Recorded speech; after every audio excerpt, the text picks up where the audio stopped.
आणि सिद्धी जोहरचा एक सैनिक खिंडीच्या वरती गेला आणि त्यानं ठसणीच्या बंदुकीनं बाजीप्रभू देशपांड्यांवरती नियम धरला आणि ते गोळा ठसणीच्या बंदुकीचा धाड करण्यात आला आणि बाजीच्या छताडावरती पडला.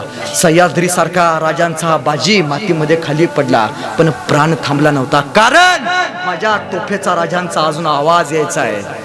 राजे गडावरती गेले, पळतच गेले, त्या तोफखान्याकडे गेले आणि बाजीतल्या हाताची तलवार सुटली नव्हती. बाजी अजूनही तलवार हातात घेऊन उभा होता, कारण माझ्या राजाचा तोफेचा बार अजून ऐकू यायचा आहे. राजे गेले, पळत गेले आणि महाराजांनी मशाल घेतली, त्या तोफेला लावली. तोफेचे 3 बार झाले आणि बाजीनं श्वास सोडला.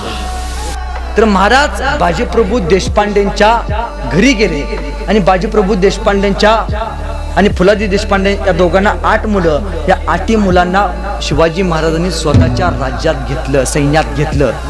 अनुकंपाखाली घेण्याची योजना ही 350 वर्षापूर्वी छत्रपती शिवाजी महाराजांनी या स्वराज्यामध्ये चालू केली.